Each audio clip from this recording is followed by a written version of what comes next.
축복합니다. 예수님 부활하셨습니다. 예수님 부활하심이 나의 기쁨이 되기를 바랍니다. 예수님 부활하셨다는 이 소식이 나에게 기쁨이 된 그 사람이 부활인입니다. 우리 가운데 사업하시는 분들은 잘 되는 은혜가 있기를 바랍니다. 금년도에 매출액의 10배가 있게 되기를 바랍니다. 특별히 금년도에 결혼을 두고 준비하고 있는 분들은 하나님께서 그 가정에 복을 주시기를 바랍니다. 가정이 이루어지길 바랍니다.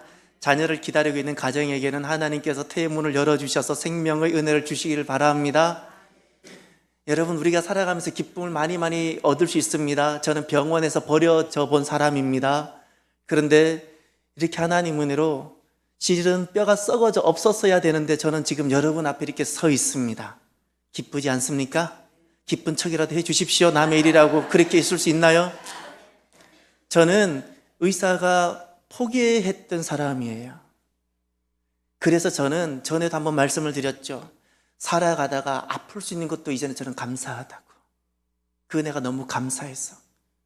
살다가 참 좋은 일만 있으면 좋겠지만 그렇지 않은 일이 있어도 저는 괜찮다고. 왜냐하면 그런 아픔조차 겪을 수 있는 그것이 그냥 은혜이기 때문에. 여러분, 우리가 살아가다가 많은 기쁨을 누릴 수 있습니다. 그러나 그 어떤 기쁨과 어떤 영광과 비교할 수 없는 것이 하나 있습니다. 예수님 부활하셨다는 소식입니다. 왜 그럴까요? 나사로도 살아났었습니다.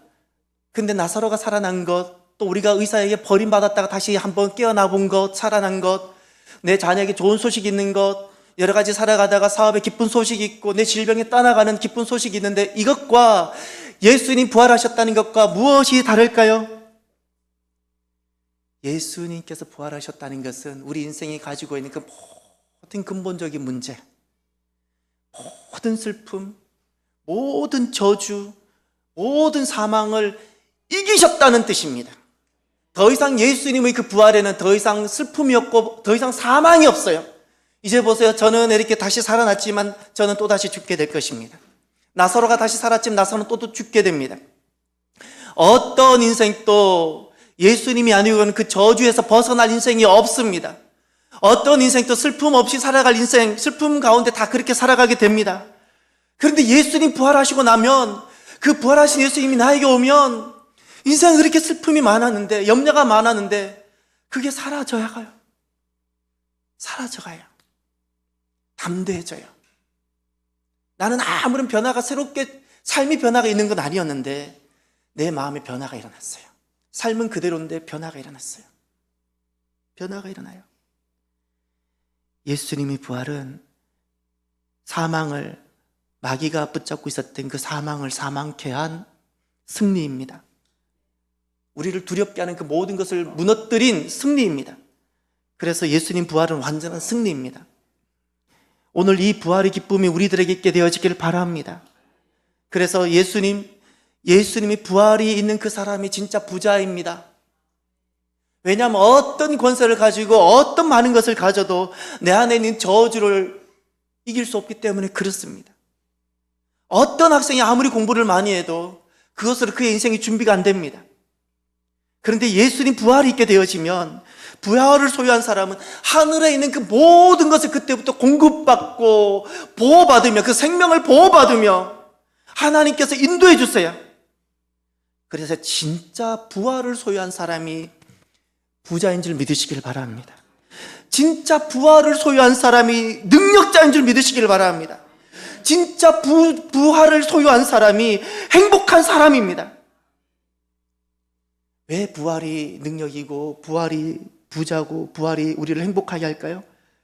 이 부활이 우리 인생이 어떠할지라도, 인생을 살아가면서 어떤 일을 만나고 슬픔을 만날지라도 결국 이 부활이 우리를 승리자가 되게 하기 때문에 그렇습니다. 모든 슬픔을 다 이기게 합니다. 우리가 성품이 좋아서 어려움을 이기는 게 아니고요, 내 안에는 부활이 어려움을 이기게 합니다. 눈물도 있을 수 있잖아요. 왜 우리가 눈물을 이기고 살아갈 수 있을까요? 부활 때문에 그렇습니다. 모든 두려운 것을 이기는 이유, 모든 어려움을 이기는 이유, 모든 아픔을 이기는 이유, 부활 때문입니다. 부활 때문입니다. 우리가 똑같은 세상 사람과 똑같은 인생인데 우리가 담대한 이유가 무엇인가요? 담대한 이유가 그들보다 지식이 많나요? 그들보다 돈이 많아서인가요? 그렇지 않습니다. 부활 때문에. 부활 때문에. 이것이 부활이 가져다 주는 영광입니다. 어제도 우리가 교회를 왜 청소했나요? 어제는 사순절이 끝나는 날입니다. 고난주간이 끝나는 날입니다. 사순절 마지막을 이렇게 성전을 아름답게 했습니다. 오늘 저는 여러분들이 교회 바닥을 보면서 은혜를 받기를 바랍니다. 교회 바닥이 달라졌다는 것을 아시는 분들이 오늘 복을 2배나 받게 되기를 바랍니다. 어제 그냥 물을 다 뿌리고 수돗물을 뿌렸어요. 이게 이렇게 용제를 섞어서 하이타이 같이 만들어서 다 씻어내고 기계로 돌리고, 그것만 한 것이 아니고요. 이 벽도 높은 데는 밀대로 다 닦고 내리고 아래 손이 닿는 데는 권사님들이 벽까지 다 닦았어요. 이런 것을 볼 수 있는 사람이 거듭난 자입니다. 왜 우리가 이런 수고를 할까요? 내 안에 부활이 있기 때문에, 부활의 기쁨이 있기 때문에. 이 부활의 기쁨과 영광이 나의 기쁨과 영광이 되시기를 바랍니다. 여러분, 어떻게 하면 이 부활의 영광이 나의 영광이 되고 부활의 기쁨이 나의 기쁨이 될 수 있을까요? 예수님의 부활을 확신하고 확신하는 사람이 되시길 바랍니다. 예수님이 부활입니다. 예수님을 믿는다는 것은 잊지 마세요. 다른 것이 아닙니다. 예수님을 믿는다는 것은 부활을 믿는 겁니다. 부활. 오늘 본문 19절을 보십시오. 이날 곧 안식 후 첫날 첫날 저녁에 제자들이 유대인들을 두려워하여 모인 곳의 문들을 닫았더니 예수께서 오사 가운데 서서 이르시되 너희에게 평강이 있을지어다. 아멘. 지금 제자들의 모습이 보이나요? 제자들의 모습이 어떠하다고 말씀하고 있나요? 두려워하고 있다 그랬지요. 두려워하고 있는 제자들. 우리 지금 이 가운데 예수님을 인정하지 않고 예수님을 동의하지 않는 사람은 아무도 없을 겁니다. 우리는 적어도 예수님이 그리스도라는 사실을 다 인정하고 우린 이 자리에 이 부활절 아침에 기쁨으로 우리가 흰옷을 준비해서 나와왔습니다. 그런데 내가 의심하진 않지만 혹시 내가 머리로만 알고 있는 분은 계시지 않는지요? 아직까지 예수님의 부활이 동의가 되지 않고 머리로만 이해하고 있는 분은 계시지 않는지요? 예수님 당시에 예수님 부활을 믿은 사람이 아무도 없었습니다. 예수님 제자도 예수님 부활을 못 믿었어요. 아무도 믿은 사람이 없어요. 누가 예수님을 부활을 믿고 예수님 부활을 기다리고 준비한 사람이 누가 있었습니까? 찾아봐 주십시오. 아무도 없었습니다. 그 누구도 예수님 부활을 조금 더 기대하지 않았습니다. 그런데 그들이 부활을 증언하고 있어요. 놀랍지 않습니까? 어떻게 이런 일이 일어났죠? 어떻게 이런 일이 일어났을까요? 부활 때문에. 부활 때문에. 어떻게 예수님 돌아가신 그 자리가 예루살렘인데 그 자리에서 예수님 떠난 지 며칠 만에 3,000명이 돌아오고 5,000명이 그 자리에서 부활하신 예수님을 찬양할 수 있을까요? 이것이 어떻게 가능할까요? 무엇이 이것이 가능하게 할까요? 부활 때문에. 부활 때문에. 성경은 절대로 부활을 우리에게 이해시키기 위해서 기록되어져 있지 않고요. 성경은 결코 우리에게 부활이 사실이라고 부활을 이해시키기 위해서 논리적으로 전하지 않습니다. 만약에 논리적으로 전하고 우리를 이해시키기 원하셨다면 이렇게 기록되지 않습니다. 제자들이 예수님 믿지 못하고 있다든지 여자들을 첫 목격절 한다든지 이런 일은 있지 않습니다. 여자들을 첫 목격절 하는 것은 정말 신빙성이 없는 겁니다. 그 당시에는 여자들은 증언의 가치를 두지 않은 존재들이기 때문에 그렇습니다. 그런데 성경은 제일 먼저 첫 목격절을 여자로 증언하고 있죠? 왜 제자들을 이렇게 믿지 못하고 있는 것을 보여주고 있나요? 그들이 그럼에도 불구하고 부활을 증언하고 있죠. 부활을 그들은 그대로 목격한 거예요. 그 부활 때문에 그들은 죽기까지 부활을 전하고 있습니다. 예수님이 부활이 없었다면 그들은 죽기까지 부활을 전할 수 없었을 것입니다. 로마 시절 교회가 그렇게 핍박을 받고 로마의 칼이 있었음에도 불구하고 그들이 결코 그 칼 앞에 주저앉지 않았던 이유가, 그 카타콤이란 무덤 속에 살아가면서도 주저앉지 않았던 이유가 있었다면 그것이 무엇일까요? 부활 때문입니다.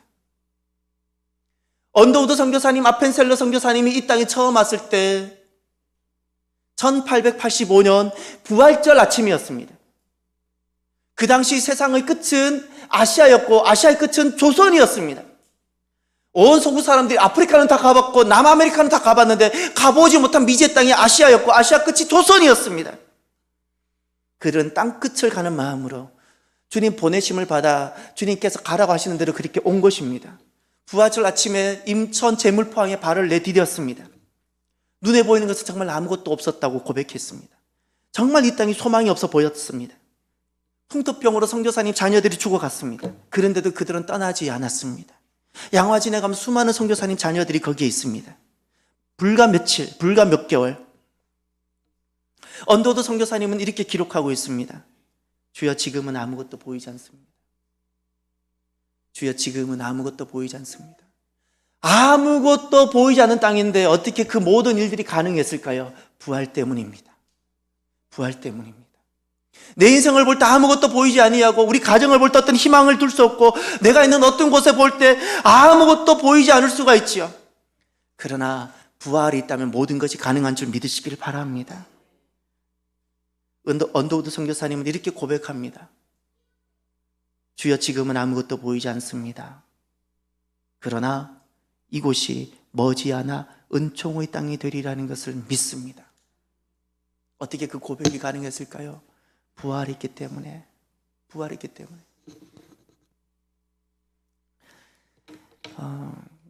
우리가 살아가다가 낙심할 만한 일들을 겪어보지 않습니까?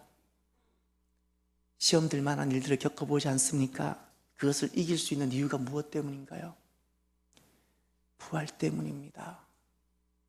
여러분, 저와 여러분들이 이 부활에 대한 확신, 부활에 대한 믿음이 가득하게 되시기를 바랍니다. 하나님께서 정말 그토록 예수님께서 죽으시면서 우리에게 그토록 주시길 원하셨던 것이 바로 그 부활 신앙입니다. 부활, 죽어도 다시 사는 신앙이에요. 더 이상 죽음에 매이지 않는 신앙이에요. 죽음이 두렵지 않는 신앙이에요. 하나님께서 이 부활 안에, 부활 믿음 안에 놀라운 복을 주셨어요. 생명을 보호해 주시는 복이에요. 생명을 보호해 주세요. 이 생명을 보호해 주신다는 것은 부활신앙은 더 이상 죽음이 두렵지 않고 죽음에 매이지 않는다는 뜻입니다. 이것이 부활신앙입니다.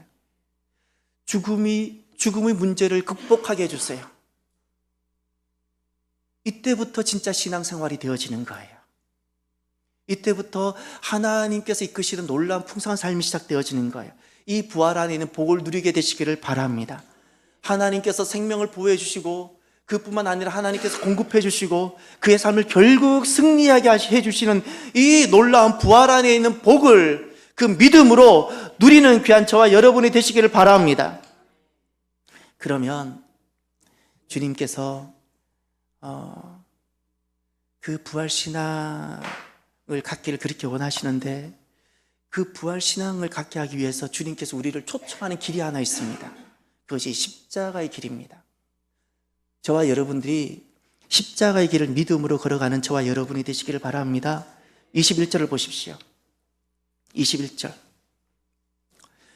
예수께서 또 이르시되 너희에게 평강이 있을지어다. 아버지께서 나를 보내신 것 같이 나도 너희를 보내노라. 아멘.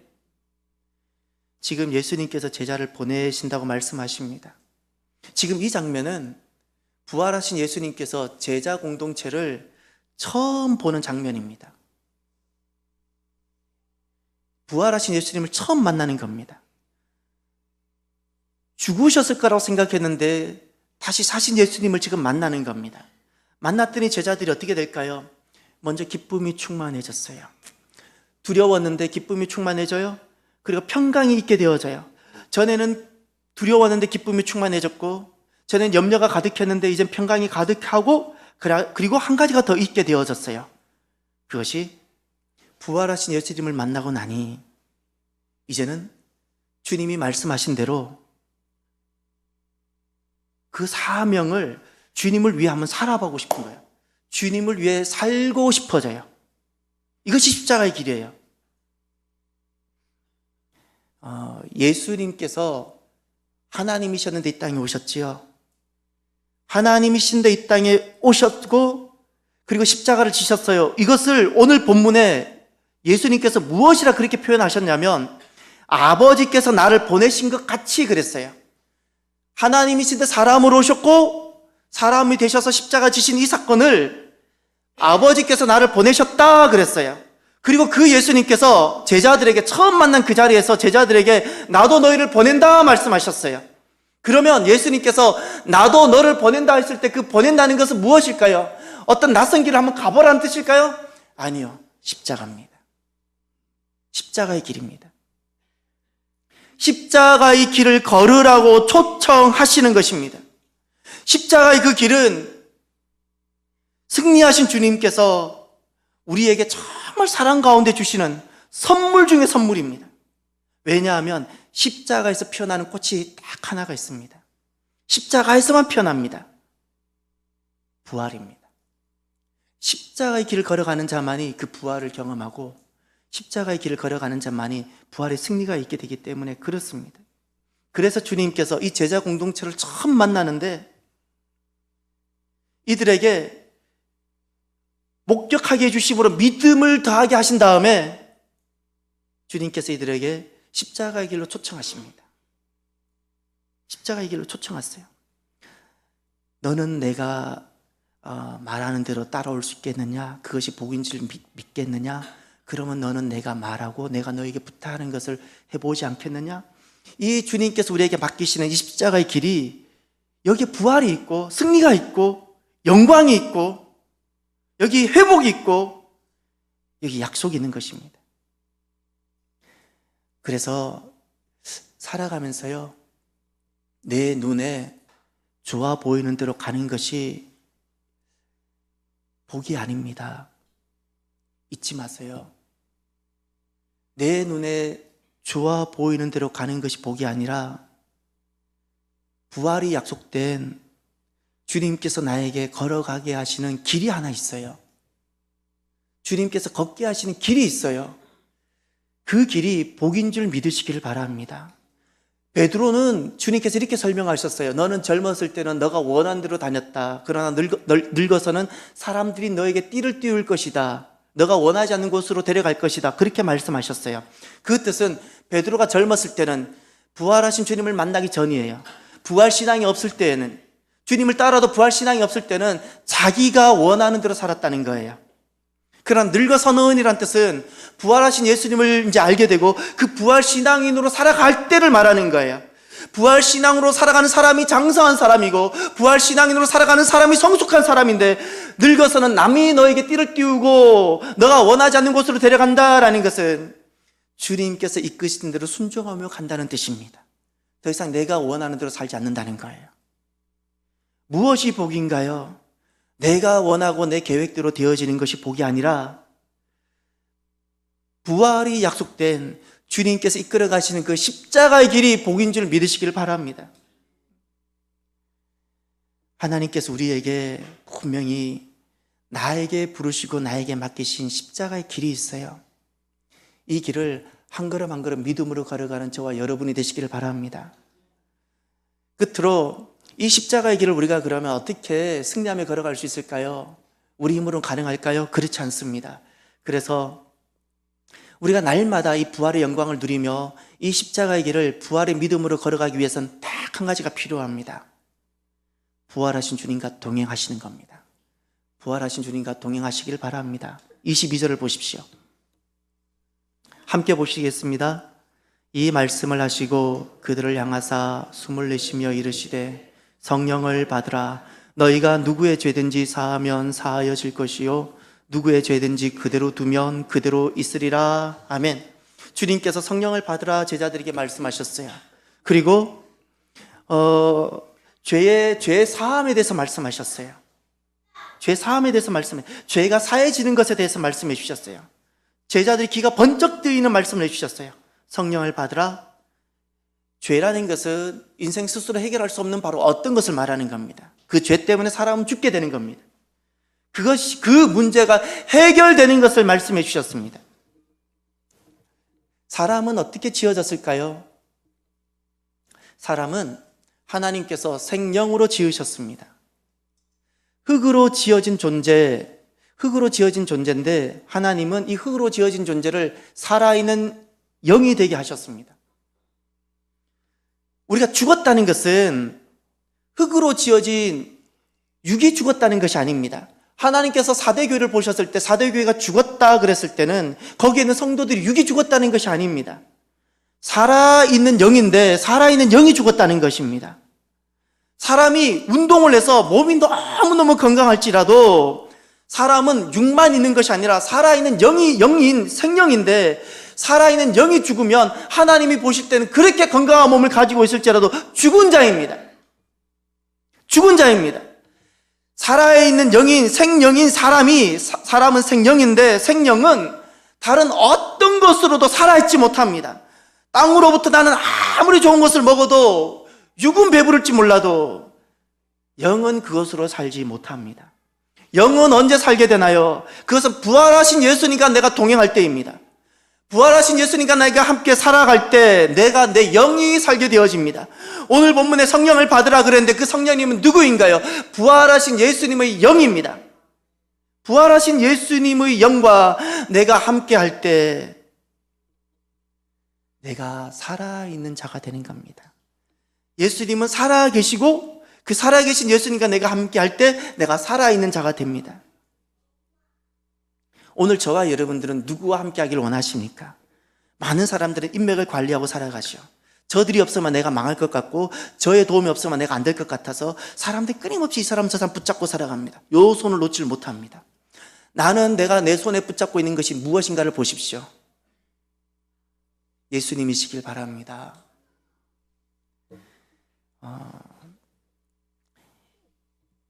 우리가 어떤 인생일지라도 예수님을 만나고 함께 할 수 있습니다. 예수님은 부활 후에 누구를 만나 주셨을까요? 빌라도를 만나지 않으셨고요. 대제사장을 만나지 않으셨어요. 예수님은 첫 번째 만나 주신 사람이 막달라 마리아입니다. 아무도 찾아주지 않는 여인, 외롭고 고독한 여인, 눈물의 여인, 그 여인을 예수님은 그를 만나 주셨습니다. 그의 눈물을 보셨고 버림받고 아무도 만나주지 않는 그 여인, 주님께서 그를 만나 주셨습니다. 예수님은 누구를 만나 주셨습니까? 문을 걸어 잠그고 철저하게 두려워하고 있는 제자들을 만나 주셨습니다. 예수님을 3번이나 부인했기에 마음의 가책 때문에 갈릴리로 돌아가 버린 그 베드로를 예수님은 만나 주셨습니다. 사람은 실은 다 막달라 마리아 같고 실은 사람들은 다 베드로와 같은 존재입니다. 우리가 살아가고 있는 실존, 우리는 다 지금 옷을 다 입고 있지만 실제로 인간의 실존은 대동소이합니다. 다 막달라 마리아 같이 눈물이 있고 인생의 좌절이 있고 무선 시련이 있고 외로움이 있고 다 제자들처럼 실패가 있고 약함이 다 있습니다. 그런데 부활하신 주님은, 다시 사신 주님은 바로 이와 같은 사람을 만나 주십니다. 예수님을 만나지 못할 인생이 없습니다. 살아계신 예수님을 만나지 못할 사람이 아무도 없습니다. 누구든지 내가 마음으로 원하면 누구든지 살아계신 부활하신 예수님과 우리가 동행할 수 있습니다. 그 부활하신 예수님이 지금 온 우주에 충만히 계실 뿐만 아니라 오늘 우리 속에 계십니다. 우리 가정에 계십니다. 우리 교회 가운데 계십니다. 그래서 우리는 예수님과 동행할 수 있는 것입니다. 켄 가이어라는 분이 참 가슴에 남는 글을 하나 기도문인데 남겼어요. 이렇게 기도문이 됩니다. 부활하신 주님, 모든 것이 너무나 뿌옇게 보일 때, 당신마저 뿌옇게 보일 때, 당신의 목소리가 제가 눈물을 닦고 당신이 제 곁에 계시는 것을 보게 하소서.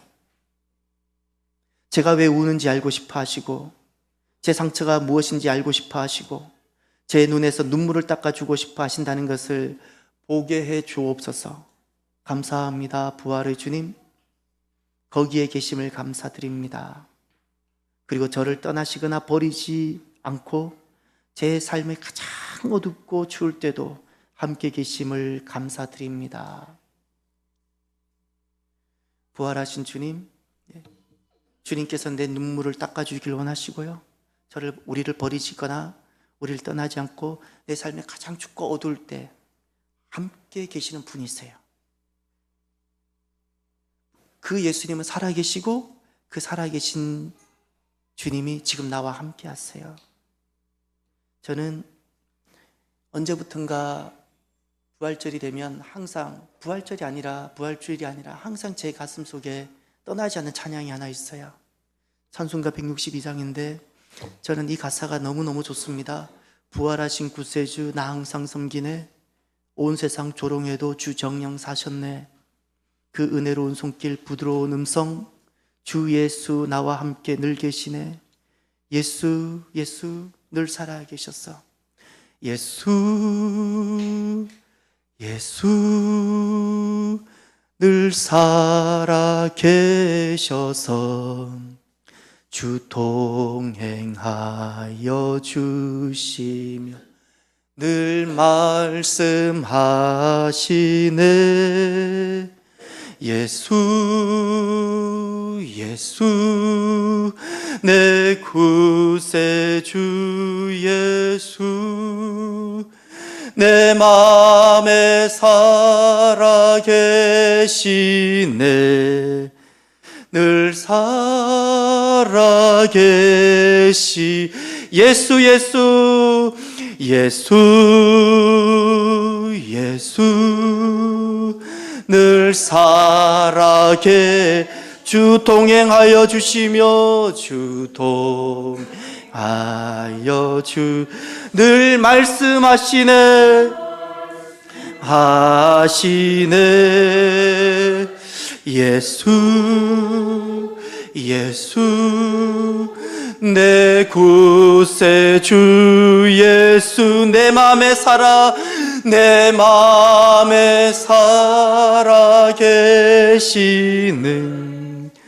늘 살아계시네.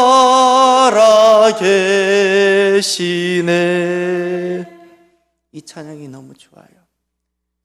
늘 살아계시는 주님, 예수님이 살아계시다는 것이 저의 희망이에요. 예수님이 살아계시다는 것이 저의 소망이에요.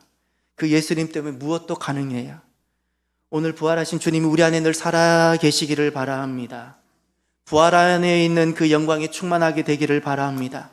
그래서 하나님께서 생명도 보여주시고 하나님이 모든 공급하심으로 승리를 누리는 귀한 성도들이 되시기를 주의 이름으로 축원합니다. 기도합시다. 이 시간 함께